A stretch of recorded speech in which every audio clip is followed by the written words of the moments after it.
Kabanata 311. I could tell even just from a whiff of it. Matapat na sabi ni Zephyr. Sa amoy lang nito. Napanganga si Edgar sa sagot niya. Anong klaseng halimaw siya? Naisip niya. Kahit na siya, sa kanyang mga dekada ng karanasan, ay hindi masasabi ng may kumpiyansa kung saan may nagkamali sa paggawa ng elixir sa pamamagitan lamang ng amoy nito. Gayunpaman, malinaw na itinuro ni Zephyr ang kanyang pagkakamali. Ito lamang ay sapat na upang patunayan na siya ang tunay na pakikitungo. Teenager ka na ba talaga? Tanong niya. Habang tinitignan niya si Zephyr, mas naisip niya na si Zephyr ay isang maliit na halimaw. Oo, syempre. Sabi ni Zephyr. Matapos makuha ang sagot mula sa kanya, si Edgar ay hindi na naabala sa kanya at nagsimulang gumawa muli ng Dark Dragon Elixir. Kung titingnan kung gaano siya kaseryoso, hindi na natiis ni Zephyr na istorbohin siya kaya ginugol niya ang kanyang oras sa pag-alala sa lahat ng mga pangyayari na nagbunsod sa kanya doon. Yung initiate na nagturo sa akin dito. Siguradong may kakaiba sa kanya. Isip ni Zephyr. Ayon sa sinabi ni Edgar tungkol sa kanyang sariling posisyon sa Medicinal Hall, makatuwiran na hindi siya ang mamamahala sa pamamahagi ng mga elixir sa mga nagsisimula na nakalusot sa isang bagong antas. Kahit na ang mga Peakmaster ay kailangang tumapak ng maingat sa paligid niya.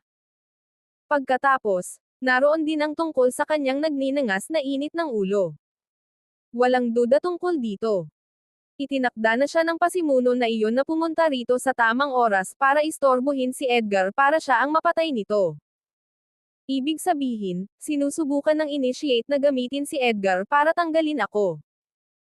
Mabuti na lang at naging blessing in disguise ito, dahil hindi niya makukuha ang magandang panig ni Edgar kung hindi dahil sa kanyang dating kaalaman. Pagtingin sa mga sangkap sa paligid niya ay agad na sumili ang ngiti sa kanyang mukha. Napakaraming iba't ibang uri ng sangkap dito.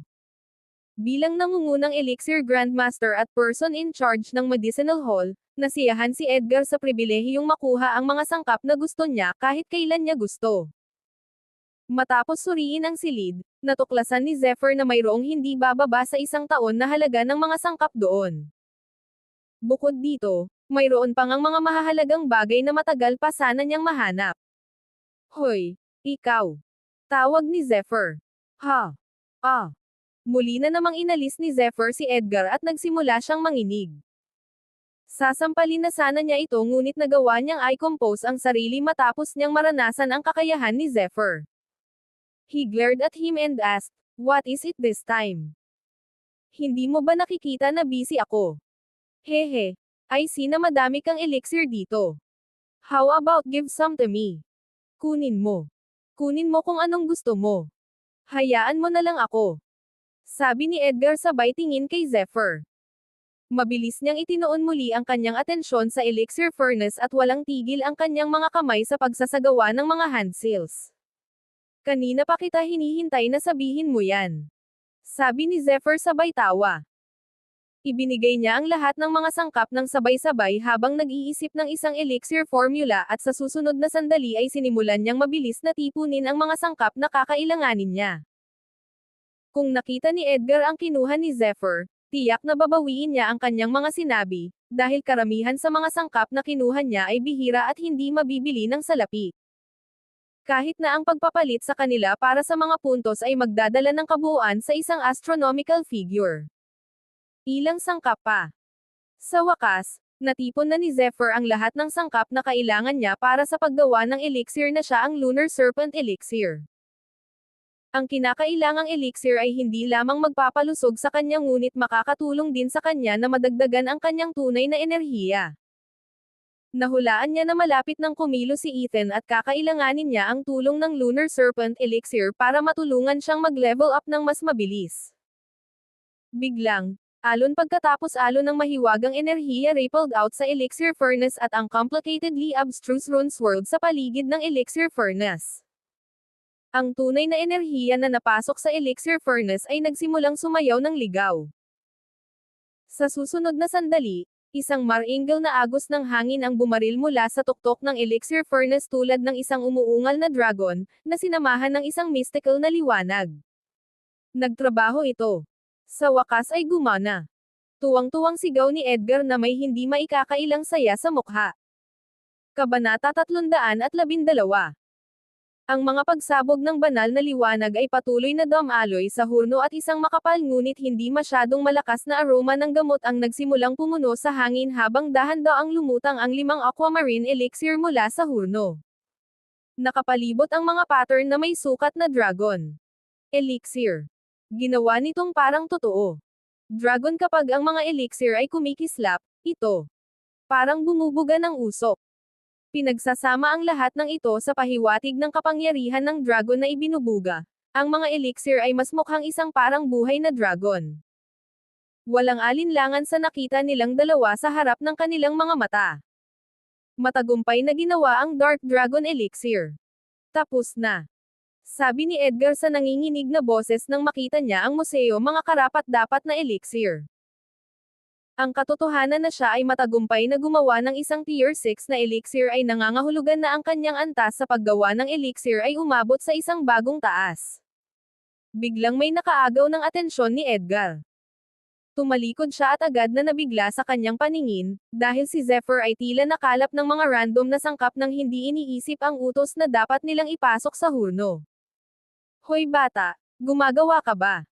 Napatulala siya at hindi na natapos ang sasabihin. Napilitan siyang talikuran ang paunang plano niyang pagsabihan si Zephyr pagkatapos niyang gawin ang mga elixir. Sa sandaling ito, napakabilis ng mga galaw ng kamay ni Zephyr na tila lumikha ang kanyang mga daliri ng ilusyon ng isang lotus.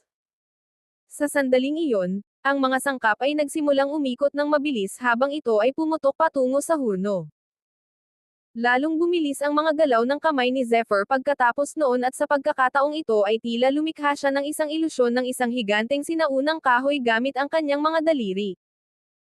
Ang berdeng sinaunang kahoy ay dahan-daang lumawak habang ang mga sanga at dahon ay nagsimulang umabot sa silid. Gayunpaman, pagkatapos tingnang mabuti, ang mga dahon ay tila hindi mga dahon ngunit ron.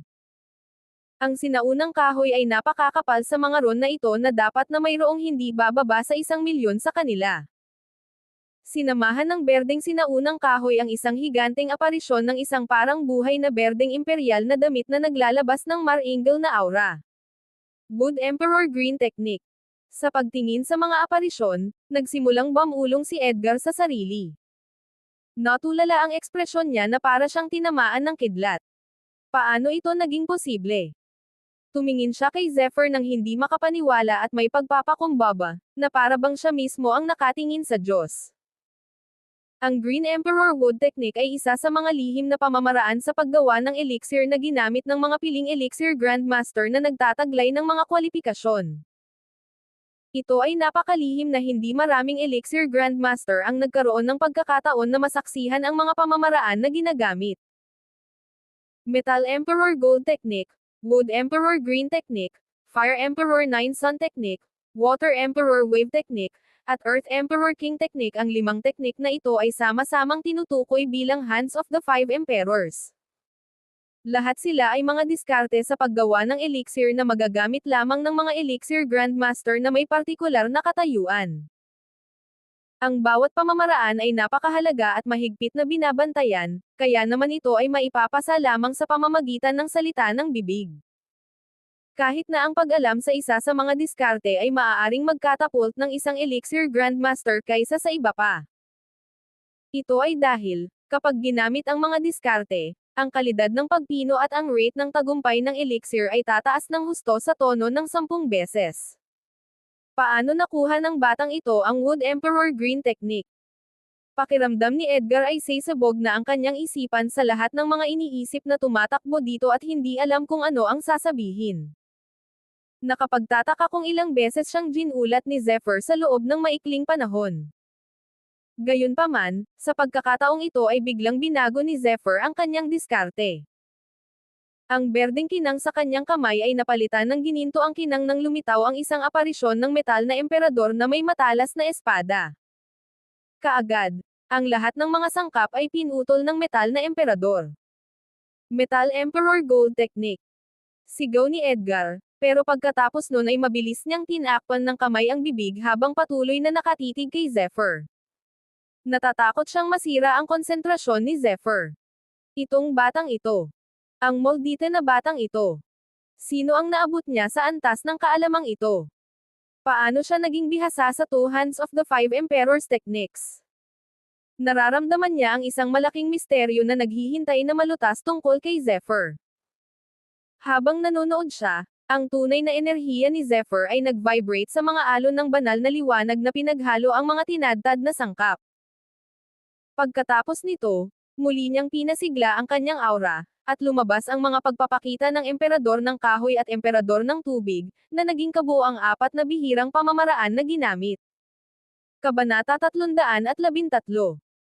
Sa paghusga sa nakapractice na paggalaw ni Zephyr, halatang matagal na niyang ginagamit ang mga diskarteng ito. Paano posible ang lahat ng ito? Paano posible ang lahat ng ito? Patuloy na bulong ni Edgar sa sarili. Ang gulat na ekspresyon ay hindi nawala ni minsan sa kanyang mukha.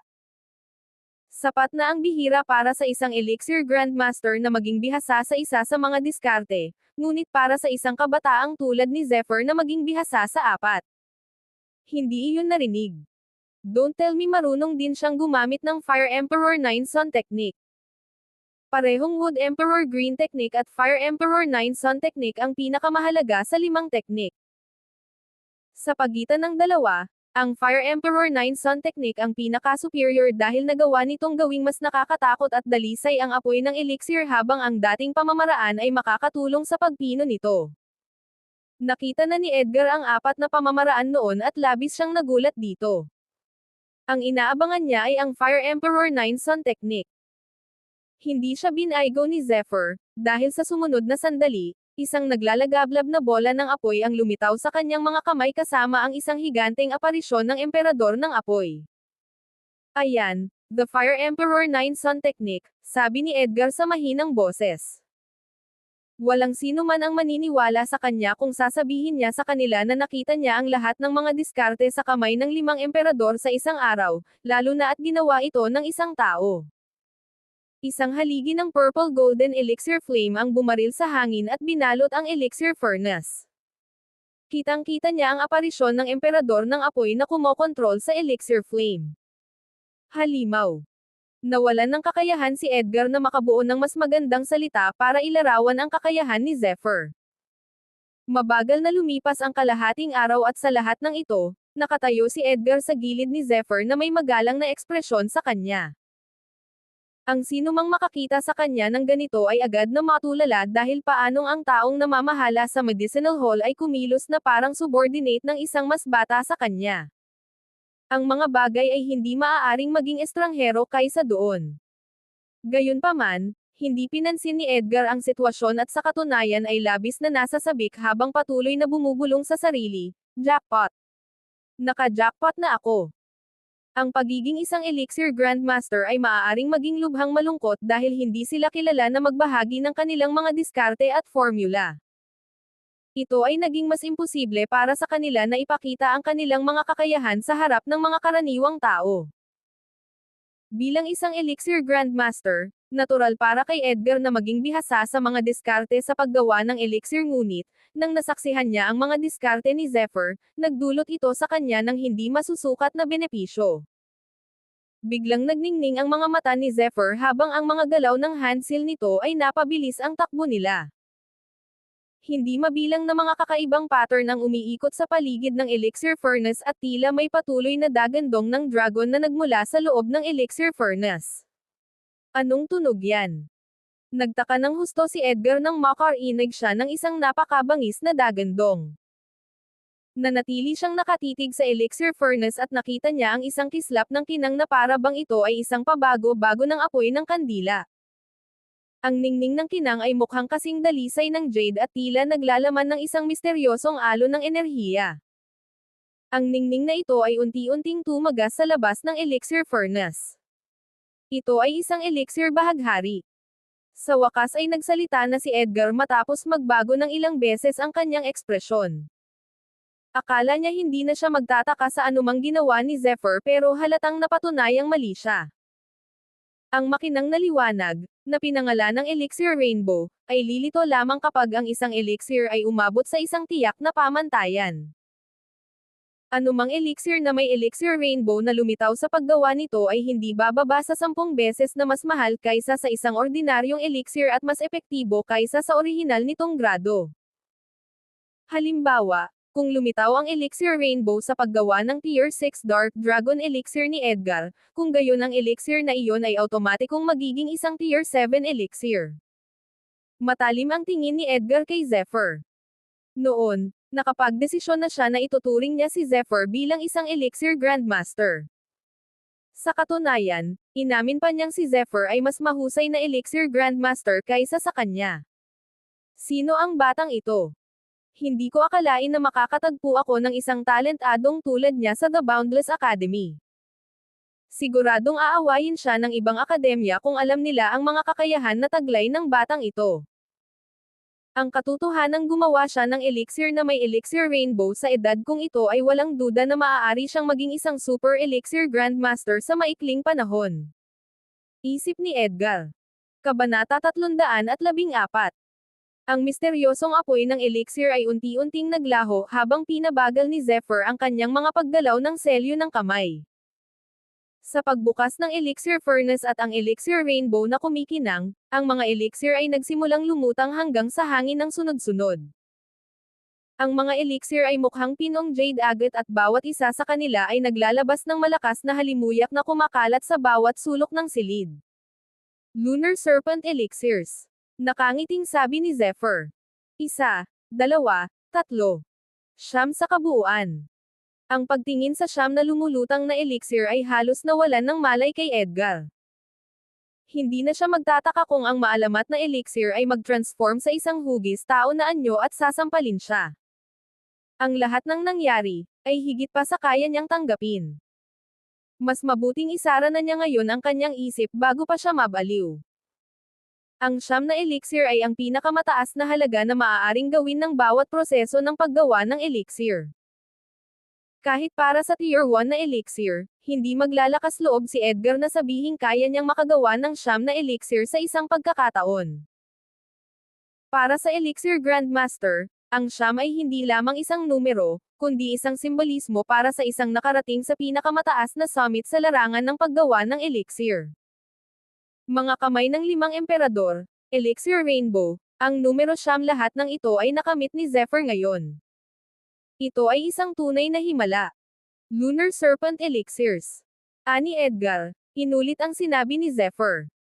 Biglang naging kakaiba ang ekspresyon niya. Nakatagpo na siya ng ganitong uri ng elixir dati, ngunit hindi kailanman sa gradong ito. Ang elixir na ito ay isang Tier 4 elixir, na ginagawang isang 4-star elixir grandmaster si Zephyr sa edad na 15. Paano ito magiging posible? 4-starred. Sino ang edad niya? Isa lang akong 1-starred na elixir grandmaster, at kahit na noon ay inisip ng aking master na ako ay isang henyo. Mas talented pa ang batang ito kaysa sa akin. Ang kanyang kakayahan ay talagang napakapangit. Naiinggit sa isip ni Edgar gayunpaman, hindi niya estilo ang inggit sa iba kaya ilang saglit lang ang inggit. Sigurado ka bang 15 taong gulang ka pa lang? Tanong ni Edgar, gusto ng dobleng kumpirmasyon. Ano sa tingin mo? Nakangusong tanong ni Zephyr. Sa isang pitik ng kanyang mga daliri, lumipad sa kanyang kamay ang 9 na Lunar Serpent Elixir. Ang mga elixir ang eksaktong kailangan niya ngayon.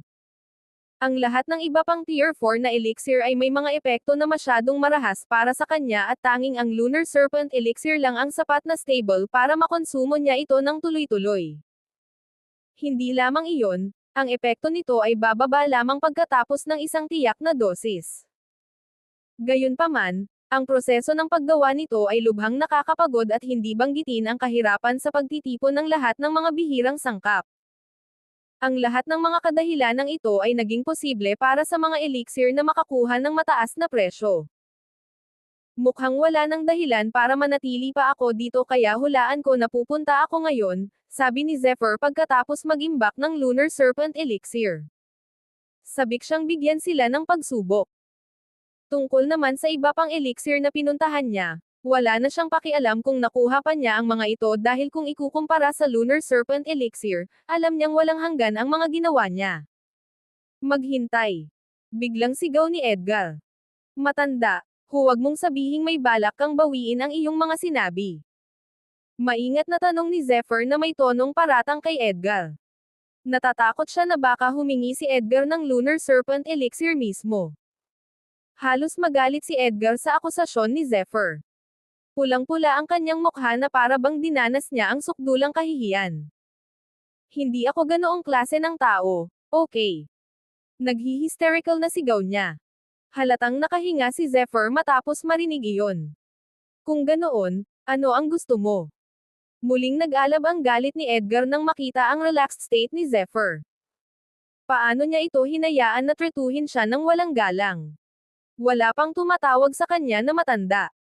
One would dare to, so after all, siya ang pinakamataas na person in charge ng medicinal hall. You know what? I'll let it slide this time. Sabi ni Douglas sa sarili pagkatapos niyang kumalma. Ah. Okay, sabi ni Zephyr at tumalikod na para umalis. F*6. I swear you'll be the death of me. Galit na sabi ni Edgar. Paano na lang siya papansinin ni Zephyr? Kung sino pa man yun, doon na sila pinatay niya tapos. Halika, iluwa mo na, pwede ba? Ang sabi ni Zephyr sa paraang walang sawang.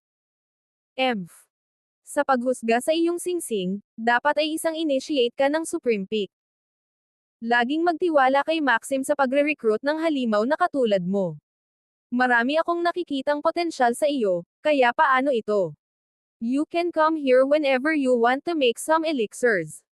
Sabi ni Edgar habang hinihimas ang mga tupi sa kanyang robe. Matanda, bakit hindi na lang iluwa at sabihin na gusto mong obserbahan kung paano ako gumagawa ng elixir? Sabi ni Zephyr, diretsyong humabol.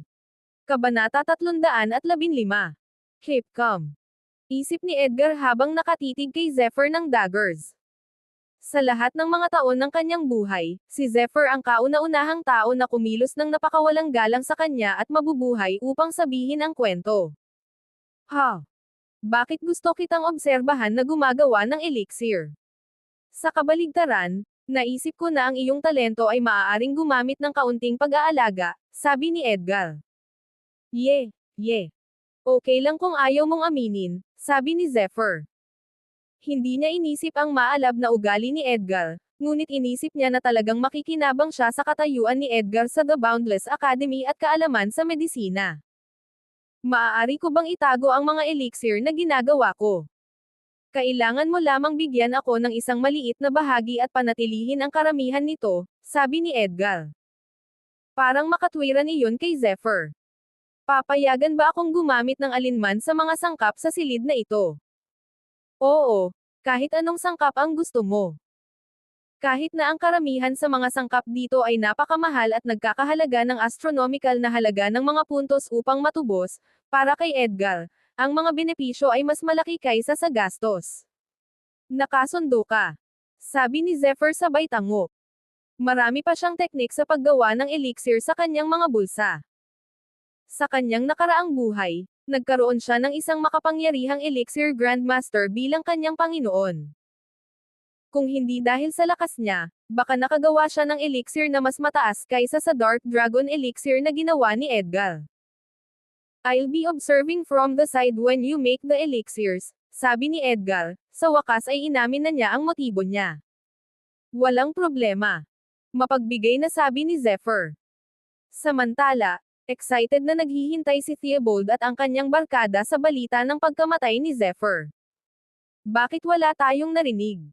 Tanong ni Theobald. Huwag kang mag-alala, kapatid na Theobald, tiyak na patay na siya. Alam ng lahat na dadating sa kanila ang agarang kamatayan kung abalahin nila ang Elixir Grandmaster. Kahit ang pagkakaroon ng siyam na buhay ay hindi siya makakapagligtas ngayon. Sabi ng isang veteranong Feather Peak Initiate, na siyang utak sa likod ng lahat ng ito. Naniniwala ako sa iyo, sabi ni Theobald sabay tango. Hindi siya sigurado kung sinusubukan niyang kumbansihin ang utak o ang sarili niya. Nandyan si Zephyr, biglang sigaw ng isang initiate. Gayunpaman, hindi na siya nagbigay ng karagdagang impormasyon at nakatayo doon na may dilat na ekspresyon na parang may humawak sa kanyang leeg. Paano ito posible? Sigaw ng Mastermind Initiate. Nabaluktot sa galit ang mukha ni Theobald ngunit bakas din sa kanyang mga mata ang pagkalito at takot. Sa harap ng medicinal hall, nakatayo ang dalawang tao na may makataong pag-uusap. Ito ay maaaring walang iba kundi si Zephyr. Sa kabilang banda, isa siyang matanda na kulay pilak ang buhok at halatang walang iba kundi si Edgar Nash. Nakangiti si Edgar at pinakanak ang tinapik pa nito ang balikat ni Zephyr. Walang sino man ang magkakamali sa masayang ekspresyon na iyon bilang galit, kaya ano ang eksaktong nangyari? Imposible. Si Edgar ay kasumpa-sumpa sa kanya. Mainitin ang ulo. Bakit ganito ang ugali niya? Mabait sa isang junior. Hindi ko pa nakita. Sa buong buhay ko, napaka-friendly niya. What's so special about Zephyr that he had decided to treat that B***starred as an equal? Sabi ng veteranong initiate. Bakas sa mukha niya ang galit. May matigas pa nga sa tono niya nang itinuro niya ang huling tanong kay Theobald. Hindi siya maglalakas loob na iset up si Zephyr kung hindi dahil sa sinabi sa kanya ni Theobald na walang maimpluwensyang tao na sumusuporta sa kanya si Zephyr. Gayunpaman, mula sa hitsura nito, si Zephyr ay hindi lamang may mga taong sumusuporta sa kanya, ngunit mayroon ding napakalakas na katayuan. Iyon lang ang naisip niyang paliwanag kung bakit kailangang kumilos ng magalang si Edgar sa kanya. Kuya, sinasabi mo bang nagsinungaling ako sa'yo? Galit na tanong ni Theobald. How dare he blame me for his own failure? I didn't say that. May kailangan pa akong asikasuhin. I'll leave the rest to you, sabi ng veteran initiate at mabilis na umalis sa eksena. Halata namang ayaw na niyang makipagrelasyon kay Zephyr. Damn him. Muling namula ang mukha ni Theobald habang tinitignan ang umaatres na figure ng veteranong initiate. Gusto niyang bugbugin siya ngayon. Tandaan mong dumaan madalas, bata, sabi ni Edgar. Ngumiti lang si Zephyr at tumanggo sa kanya. Pagkatapos, tumalikod siya at umalis. Damat. Paulit-ulit na sigaw ni Theobald habang pinagmamasdan si Zephyr na umalis, ligtas. Kalokohan kung gagawin niya ang lahat kay Zephyr ngayon. Hindi niya inasahan na magiging ganoon kabuting kaibigan ang person in charge ng medicinal hall kay Zephyr. Huwag mong isipin na ito na ang huli, Zephyr. Sabi ni Theobald na may halong galit na bumungad sa kanyang mga mata. Kabanata 316. Lunar Serpent Elixir. Upang makagawa ng tulad ng isang kapaki-pakinabang na item ay naiwan si Zephyr sa mataas na espiritu. Pagkatapos makarating sa Supreme Peak, mabilis na ginawa ni Zephyr ang mga elixir na ito. Nang lumitaw ang mga elixir, nagdala sila ng hangin ng lakas, na may banayad na mga batis ng gamot na umaagos dito. Sa karagdagang inspeksyon, makikita ng isang tao ang isang parang bituin na kumikinang sa kanilang mga ibabaw, na para bang ito ay isang trail na iniwan ng isang kometa. Kailangan kong samantalahin ang pagkakataong makalusot. Parang medyo makapangyarihan si Edgar Nash, sa tingin ko ay wala akong kahit katiting na kakayahan, kahit na mukhang mas makapangyarihan si Klein kaysa sa kanya, naisip ni Zephyr. Bagamat madalas na malamig at misteryoso si Ethan Klein, palaging masasabi ni Zephyr na may higit pa sa kanya kaysa sa nakikita ng mata. Habang nagmumuni-muni, inubos niya ang isa sa mga elixir. Sa pagpasok ng elixir sa kanyang katawan, isang malaking surge ng enerhiya ang dumaloy sa kanya. Nang maramdaman niya ang epekto ng elixir, isa pang pagsabog ng marahas na enerhiya ang lumabas, na walang puwang para sa reaksyon ni Zephyr. Sinubukan ni Zephyr na gumalaw ngunit napigilan ito ng malalaking enerhiya sa loob. Biglang, sa isang malakas na dagandong, 5 dragon ang lumitaw sa kanyang harapan. Ano? Napabuntong hininga si Zephyr, mabilis na pinaikit ang kanyang mga mata para gamitin ang kanyang lightning sense. Ang mga draconic na aparisyon sa harap niya ay parang buhay, na may liksi upang tumugma sa mga hitsura. Ang kanilang mga kapangyarihan ay hindi kapani-paniwala. Sumasayaw sa liwanag ang kanilang mga kaliskis habang kumikinang sa buong lugar. Ang kanilang mga ngipin ay kumikinang sa liwanag, na nagpapahiwatig ng kanilang talas. Habang umuungol sila, yumanig ang hangin sa kanilang paligid. Ang 5 kaliskis sa kanyang katawan ay nanginginig ng husto pati na rin kung Makati na lumipad papalayo sa kanya. Sa paglitaw ng mga dragon, nagsimulang dumaloy ang mga primordial energy sa paligid niya sa katawan ni Zephyr. Malinaw na naramdaman ni Zephyr ang kanyang might na mabisang naghahatid ng mga enerhiya mula noong paglitaw ng 5 draconic na aparisyon. Pakiramdam niya ay 10 beses na umunlad ang kakayahan ng kanyang might sa pag-channel. Biglang isang nakakatakot na ingay ang narinig ni Zephyr habang nasaksihan ni Zephyr ang pag-crack ng kanyang balat sa isang web ng mga peklat. Ang isang pulang-pula na likido ay nagsimulang tumagas mula sa mga bitek na ito, kasama ang isang nakakatakot na amoy. Mayroon itong amoy ng 100 araw na bulok na karne. Gayunpaman, kung gaano kabilis lumitaw ang amoy, mabilis itong natunaw ng mga primordial na enerhiya sa paligid. Ang mga nakapagpapagaling na katangian pagkatapos ay nagsimulang dumaloy sa mga ugat ni Zephyr, tambos sa kanyang katawan. Hindi nagtagal, nag-transform ito sa 1 bilyon, kumikinang na mga pirma ng enerhiya. Bawat isa ay mabilis na tumira sa mga ugat ni Zephyr, pinainit ang kanyang kaibuturan. Nakatuon si Zephyr sa kanyang paghinga, malinaw na nararamdaman na sa bawat paghinga, medyo gumaganda ang kanyang katawan. Gayunpaman, ang pagbabagong ito ay sinamahan din ng isang matinding, pagputol na sensasyon. Dahil nakainom siya ng dekalidad na elixir, ang katawan ni Zephyr ay dinama ng matinding sakit. Isa itong sakripisyo na kailangang gawin. Ito ang paraan ng mga bagay. Gayunpaman, ang sakit ay nakaya pa rin para kay Zephyr.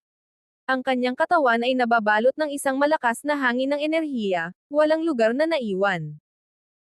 Bukod dito, ang kalasag na ito ay pinagsama ng hindi mabilang na mga daloy ng primordial na enerhiya na patuloy na hinihigop.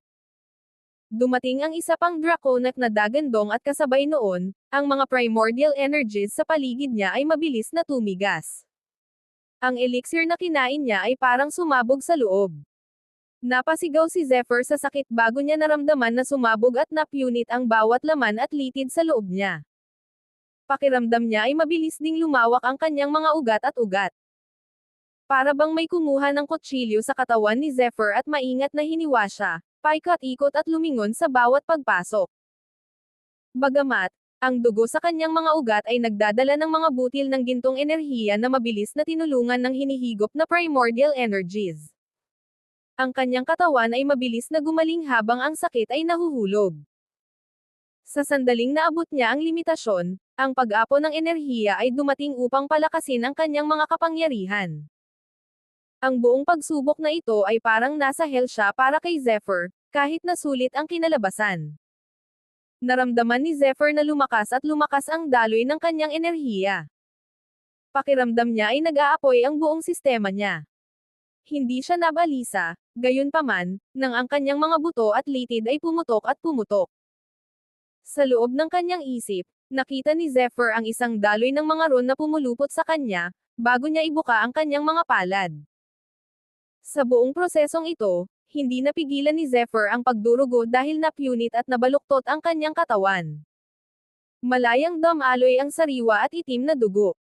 Anuman, ang primordial energies ay hindi tumigil sa pag-agos sa kanya. Ang 5 aparisyon mula sa 5 kaliskis ay naroon upang protektahan din siya. Sa puntong ito, si Zephyr ay parang isang black hole, ang kanyang gutom na ubusin ang enerhiya ay tila walang katapusan. Sa bawat bagong sukat na natamo ko, ang aking mga kakayahan ay gaganda rin. Kung makakakuha ako ng mas maraming kaliskis, tiyak na mas mabilis pa ang pag-absorb ko ng enerhiya. Napaisip si Zephyr habang iniisip ang limitasyon ng The Way of the Dragon. Kapag naabot na niya ang dulo, magkakaroon siya ng 36,000 piraso ng kaliskis. Para maging dragon siya, iyon ang pinakamalaking kapangyarihang kailangan niya. Nagpatuloy si Zephyr sa pagkonsumo ng Lunar Serpent Elixir, simula sa bawat proseso na natatapos din sa paulit-ulit na tagumpay. Session. Kabanata 317. Paunti-unti, pinalibutan ni Zephyr ang kanyang sarili ng isang enerhiya na may isang sinaunang, royal signature. 5 kaliskis, ibig sabihin ay makakapaglabas na ako ng 5 beses ng lakas. Kung gagawin ko ang lahat, ang kapangyarihan, kasama ang sarili ko ay katumbas ng 6 na beses ang epekto.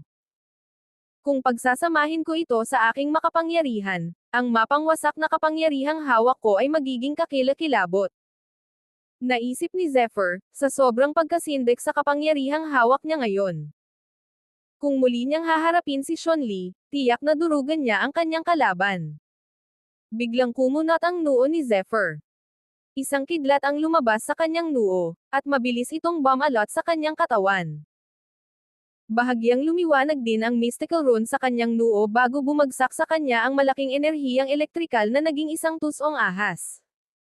Nakapulupot ang 2 ahas sa kanyang might habang sila ay sumasayaw. Ang 5 kaliskis ay nagbuga ng isang malaking pagsabog ng kapangyarihan bilang ganti. Ito ay isang sagupaan sa pagitan ng isang sinaunang dragon at isang kidlat na ahas. Nagpabalik-balik ang dalawa, bago tuluyang nagtagpo, nagsama-sama sa isang maliwanag na pagsabog ng gininto ang asol na liwanag. Sa loob ng bundle ng enerhiya ay dumating ang kulog at kidlat. Sa loob ng kulog at kidlat ay nagpakita ng hindi masabi na pagkakaisa. Ipinagpatuloy ni Zephyr ang kanyang enerhiya, alam na kung hahayaan niyang magpatuloy ang pagsasanib na ito, walang alinlangan na magiging kapaki-pakinabang ang mga resulta. Lumipas ang 5 araw, at masayang lumabas si Zephyr sa kanyang silid. Ang kanyang kilos ay napapalibutan ng isang mystical ngunit confident na aura. Ang kanyang mga mata ay kasing lalim ng karagatan na may kalmadong-kalmado at malakas na kumpiyansa. Ang mga resulta ng pagkonsumo ng Lunar Serpent Elixir ay hindi dapat maliitin. Bagamat hindi ako nakalusot sa anumang bagong antas, nararamdaman ko na ang aking katawan ay lubos na pinalakas. Bagamat hindi pa ako nakakagawa ng anumang pag-unlad, malamang na naabot ko na ang rurok ng isang agile ng antas 2. Sa kaunting oras pa, tiyak na makakamit ko ang kapangyarihan ng isang agile ng level 3. Tiwala sa isip ni Zephyr. Gayunpaman, habang nagsasanay siya, bigla siyang may naisip. Sa kanyang nakaraang buhay, marami siyang karanasan sa paggawa ng elixir. Marami pa ring recipe ang nananatili sa kanyang isipan, na hindi pa nagagawa. Makakatulong ito sa kanya na gumawa ng ilan sa malapit na hinaharap. Masyadong maraming naging kalaban si Zephyr mula sa kanyang panahon sa academy, maging ang mga tao mula sa Horizon o Feather Peak. Kailangan niyang kumilos ng mabilis. Dahil na-IP**s ko na sila, I might as well go all out. Tahimik na ungol ni Zephyr. Kailangan niyang panatilihing malapit sa kanyang sarili ang mga recipe at elixir. Anumang gamot na ginawa niya ay walang alinlangan na makaakit ng hindi gustong pansin. Kahit ang mga agile ay hindi siya papansinin noon. Sigurado siyang kahit ang mga pinuno at matatanda ng academy ay gusto ng isang slice ng kanyang pie. Hindi kayang maging pabayan ni Zephyr. Alam din niyang mag-isa, hindi siya makakalayo. Kailangan niya ng tulong, kailangan niya ng balwarte. Kailangan niya ng isang kaibigan tulad ni Edgar Nash. Pumunta si Zephyr sa Medicinal Hall. This time, nandito siya sa negosyo. Maraming mga apprentice ang nagbigay sa kanya ng isang quizzical, ngunit magalang na tingin. Padabog na pumasok si Zephyr sa kwarto ni Edgar. Hindi nagtagal, nakasalubong niya ang isang galit, pilak ang buhok na kasama. Lumapit siya kay Zephyr na nakataas ang aura. Galit na galit si Edgar sa biglang pagpasok ng kung sino. Sa sandaling sinalubong ng kanyang mga titig si Zephyr, narinig ang tunog ng isang espadang nakasabit. He gave Zephyr a pleasant demeanor. So you're finally here, what do you plan to make this time? Malugod na tanong niya. Alam mo ba ang tungkol sa Devil's Heart? Tanong ni Zephyr na nagsasaad ng kanyang intensyon na pumasok. Devil's Heart. Ano ang ibig mong sabihin? Hindi ba iyon ang isang bagay na karaniwang nangyayari sa panahon ng pagsasanay? Kapag naabot mo ang isang tiyak na punto, ang Devil's Heart ay lilito. Ang isang mababang antas ay lilito bilang isang ilusyon habang ang isang mataas na grado ay lilito bilang isang paraan ng komunikasyon sa pagitan ng mundong ito at ng iba pa, na talagang nagdudulot ng malaking kapangyarihan sa iyo. Sagot ni Edgar. Maaari akong gumawa ng pantapal na maaaring tumaas ng 5 beses ang mapanirang kapangyarihan ng puso. Sabi ni Zephyr. 5 tiklop. Bulalas ni Edgar, nanlaki ang mga mata sa katawa-tawang ideya. Imposible, walang ganyanan. Sabi niya. Sa katunayan, karamihan sa mga tapal na may kaugnayan sa puso ay maaaring palawakin ng 3 beses ang kapangyarihan nito. Napakahalaga at napakamahal ng mga bagay na ito dahil napakahirap gawin. Zephyr flashed a sly smile. I have one with me now, gusto mo bang matutunan ito? Kabanata 318. Gawin mo. Tanong ni Edgar. Tumingin siya sa binata sa kanyang harapan, iniisip kung ano pa ang nasa ilalim ng kanyang manggas. How is that possible? The best poultice for the heart is Baphomet's Pearl. I doubt I need to explain its price.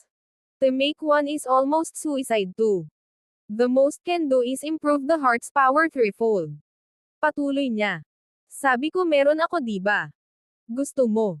Learn it or not, old man. Diin ni Zephyr na naiinis sa sagot ng isa. Yes please. Tuwang-tuwa na sagot ni Edgar, kahit na may pagdududang tingin siya kay Zephyr. But, why though? Bagamat saglit pa lang kitang nakilala, masasabi kong hindi ka dapat magalit. Bakit ang dali mong ibigay sa akin ang mga sikreto nitong elixir? Tanong ni Edgar. Emph. Matalino ka. Ituturo ko sa iyo ang recipe na ito, kahit na mayroon akong isang kondisyon. Ano man ang itinuro ko ay hindi ka dapat ibahagi sa Feather and Horizon Peaks. Zephyr stated. Ito. Ungol ni Edgar. Hindi masyadong malaki ang demand ni Zephyr pero hindi rin maliit. Kung gagawin niya ito, walang alinlangan na sasaktan niya ang 2 pinuno ng peak na pinag-uusapan. May problema ka ba sa 2 peaks na ito? Curious na tanong ni Edgar. Tumingin siya kay Zephyr, nagtataka kung ano ang nasa isip ng bata. Batay sa kanyang katayuan lamang, siya ay walang iba kundi isang academy initiate, isang bagong recruit sa oras na iyon. Paano niya nagawang masaktan ng napakaraming peaks sa maikling panahon na narito siya? Hindi ka naman natatakot diba? Sabi ni Zephyr habang nakatitig kay Edgar with a weird expression. Ayaw niyang sagutin agad ang mga tanong ni Edgar. Nang matapos si Zephyr sa kanyang pangungusap, biglang nagbago ang kilos ni Edgar. Malakas niyang bulalas, natatakot. Natatakot ba ako? Wala akong pakialam sa kanila. Nagalit si Edgar at may karapatan siya. Pagkatapos ng lahat, siya ay isa sa pinakadakilang Academy Medicine Men. Ang Academy ay lubos na umasa sa kanyang mga komisyon at produkto upang umunlad. Sa madaling salita, ang kanyang istasyon ay higit na nakahihigit sa alinman sa mga peaks. At saka, wala siyang personal na opinyon sa alinman sa mga peaks, mas pinili niyang tumuon sa kanyang paggawa ng gamot. Tsaka, I've always hate that Ethan Klein. You have yourself a deal. Masayang sagot ni Edgar. Mabuti. Sabi ni Zephyr sabay ngiti. Pagkatapos ay gumawa siya ng 2 elixir, bawat isa sa kanila ang una sa kanilang uri na ginawa. Siya lang ang may recipe para sa mga elixir na ito, 10 taon pa bago maipakilala ang recipe sa mundo. Sa madaling salita, ang mga ito ay lubhang mahalagang mga kalakal. Pagkatapos ng 3 araw, magandang balita ang dumating mula sa Medicinal Hall. Ang impormasyong dala nito ay nagpagulong-gulong sa buong academy. Nakagawa si Edgar Nash ng isang sinaunang recipe, na lumikha ng 2 makapangyarihang elixir. Ang isa sa kanila ay nakilala ang Serpent Superior. Bagamat isa lamang itong 2-starred elixir, ang mga epekto nito ay higit na nakahihigit sa mga 3-starred. Kahit sinong manlalaban na mas mababa sa agility ng level 5 ay kayang gamitin ito. Maaari pa nga itong gamitin ng regular nang walang anumang panganib ng pinsala o pinsala. Maraming mga apprentice noon ang bumisita sa Medicinal Hall. Hanggat mayroon silang mga puntos, madali nilang matanggap ang mga gamot. Ito ay mas mahusay din kaysa sa Sunray, na ginawa itong higit na hinahangad. Gayunpaman, ang mga epekto nito ay wasto lamang hanggang sa agility of level give, sa makatuwid ito ay kaakit-akit lamang sa mga apprentice at ilang nagsisimula. Gayunpaman, Ang iba pang gamot na ginawa ni Edgar ay mas mahusay sa pagpapagulo sa Academy. May ginawa siyang tinatawag na Empress. Bagamat wala itong nagawa upang mapabuti ang antas ng kapangyarihan ng isang tao, kaya nitong palawakin ang mapangwasak na kapangyarihan ng puso ng Diablo hanggang sa 5 beses. Ito ay isang malaking sorpresa at pagpapala sa mas malalakas na miyembro ng Academy. Para sa mga nakarating sa isang tiyak na punto, makakaharap nila ang puso, isang makapangyarihang phenomena na may masaganang epekto. Gayunpaman, marami ang mahuhulog sa puso. Kahit na sa kasaysayan ng Academy, maraming malalakas na mandirigma ang hindi nalabanan ang puso, at namatay sa ilalim ng impluwensya nito. Sa pagpapakilala ni Empress, maraming matatanda at pinuno ang dumagsa sa hall para dito. Hindi sila nagkukulang ng mga puntos, hindi rin sila nagkulang sa oras. Kulang lang sila kay Empress. Binigyan sila nito ng pagkakataon na ma-overcome ang heart, halatang-halata na marami sa kanila ang maghahabol dito. Hindi nagtagal ay naging usap-usapan sa Academy si Edgar Nash. Marami sa mga hindi pa man lang kumikislap sa kanya sa lalong madaling panahon ay dumagsa upang maging kaibigan niya. Kabanata 319. Pabago-bago ang ugali ni Edgar, kilala ito sa buong Academy. Kadalasan ay wala siyang maraming kaibigan, kahit na ang tagumpay na ito ay humantong sa Academy na bigyan siya ng higit na pansin. Gayunpaman, na-curious sila kung paano niya ito narating. Bukod dito, hindi nagtagal ay lumitaw din ang alitan. Anuman ang Serpent Superior o ang Empress, sila ang una sa kanilang uri na bihira at napakahalaga. Hindi nagtagal, maraming pinuno ng Peak ang dumating upang hanapin sila. Though, kakaiba ang naging reaksyon ni Edgar. Halos lahat ng mga apprentice ng Peak ay nakakakuha ng kanilang mga kamay sa kanila. Every Peak maliban sa Horizon Peak at Feather Peak. Walang rhyme o dahilan sa kanyang desisyon. Ang sinumang apprentice mula sa alinman sa Peak ay pinagbawalan sa pagtanggap ng kanyang mga kalakal. Isang malakas na pagsabog ng enerhiya ang sumabog sa Feather Peak. Damn it. Damn that guy. Isang galit na dagandong ang umalangaw mula sa malaking bulwagan. Isang lalaki ang makikitang pabalik-balik sa loob. Naiinis siya, na ang bawat bahagi ng kanyang mga kalamnan ay nakabaluktot ng mahigpit. Nagbigay siya ng isa pang galit na dagandong. Walang nakaligtas sa bulwagan na ito, halos lahat ng malapit sa kanyang paligid ay nasira o nasira. Kitang-kita dito ang galit ni Ethan Klein. Edgar Nash. Wala tayong masamang hangarin sa anumang paraan, hugis, o anyo.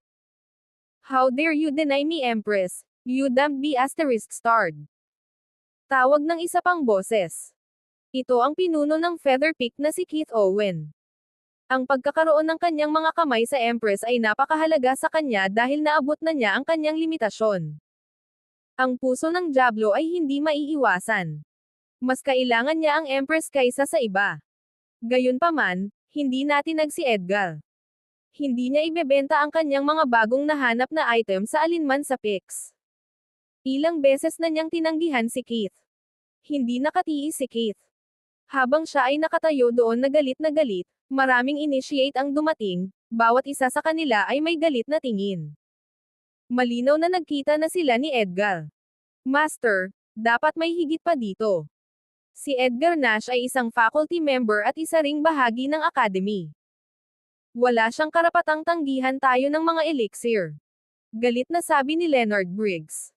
Talaga Master, paano ito magagawa ni Edgar? Walang saysay. Walang masamang relasyon sa kanya si Feather Peak, dapat may dahilan kung bakit. Nagsalita ang isa pang initiate. Nasa ibang level na si Edgar Nash dahil sa kanyang istasyon.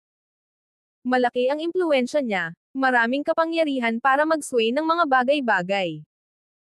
I doubt I can make him do anything, though kakaiba ang kanyang matibay na pagtanggi sa aming picture.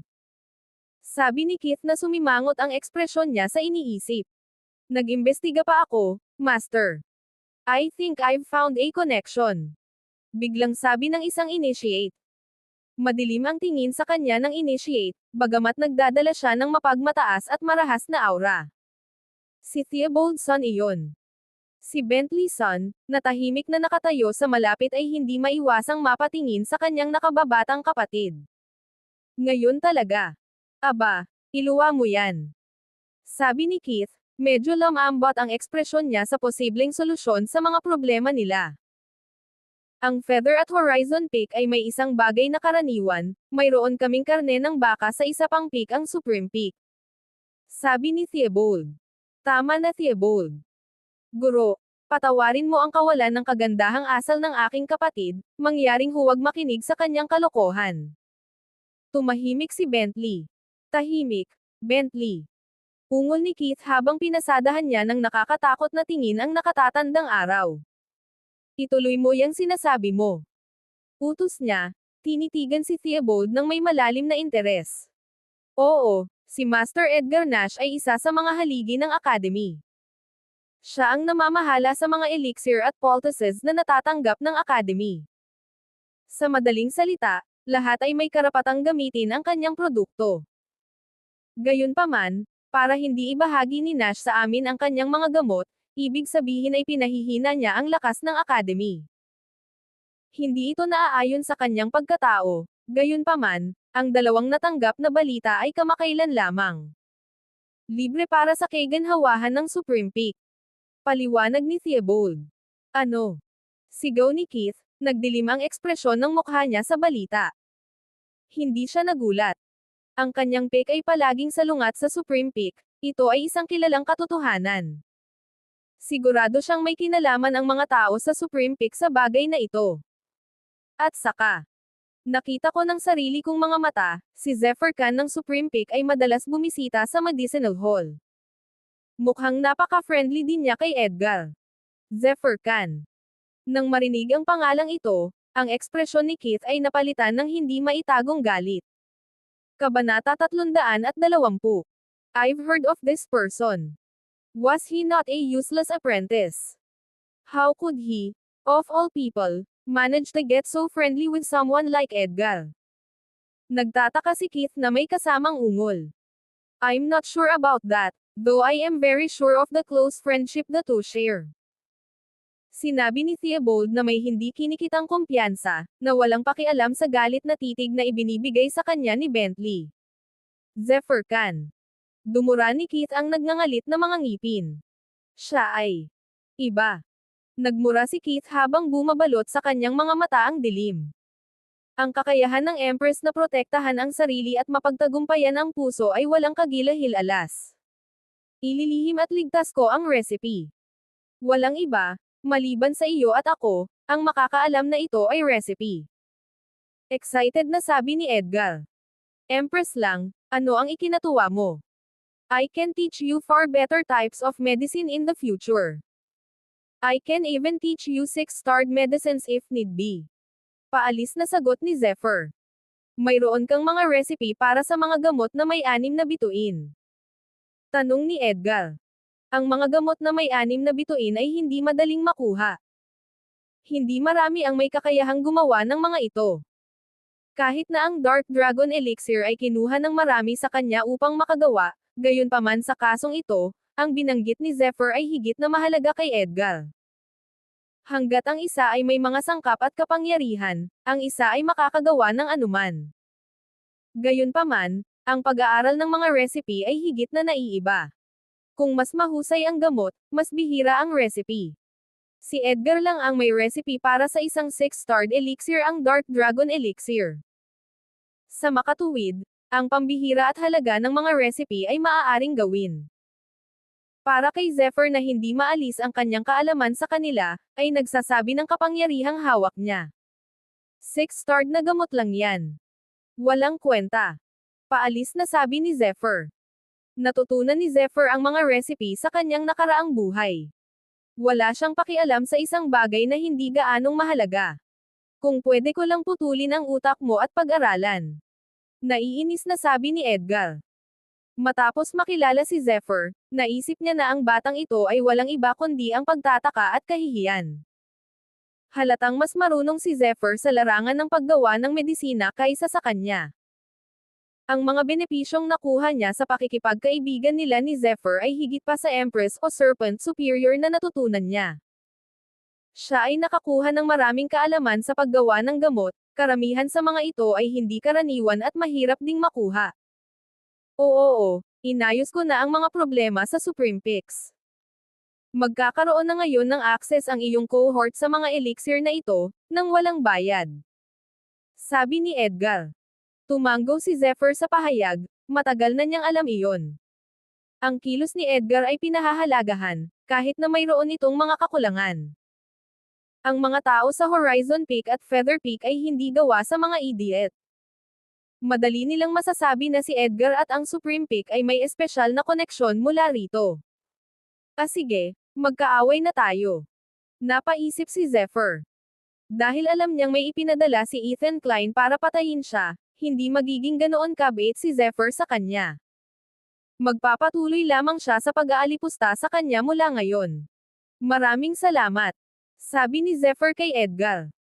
Kung gusto mo akong pasalamatan, iabot mo sa akin ang iyong mga recipe. Sabik na sabi ni Edgar. Oh, sinabi ko ba? Sabi ni Zephyr na may blankong tingin. Lumabas ka. Sigaw ni Edgar, mabilis na nawala ang ngiti niya. Habang papaalis si Zephyr sa Medicinal Hall, matamang nakatingin sa kanya ang isang grupo ng mga tao. Habang dumaan si Zephyr, ang isa sa kanila ay may dalang napakaasim na mukha. Si Ethan Klein iyon. Nakikita mo ba, Klein? May nag-voice out, ang pinanggalingan nito ay isang lalaking nakaborda na damit. May dala siyang madilim na aura. Sa kanyang noo, nakalagay ang isang emerald green rune. Ang rune ay mukhang ikatlong mata ng lalaki, at mystic alay nakasulat na may rune. Ito ay malapit na kahawig ng isang sukat din. Ang lalaking ito ay si Keith Owen, ang pinuno ng Feather Peak. Zephyr Khan. How dare you landi sa mga apprentice ko? Kung hindi dahil sa karangalan ng Supreme Peak, matagal na kitang pinatay.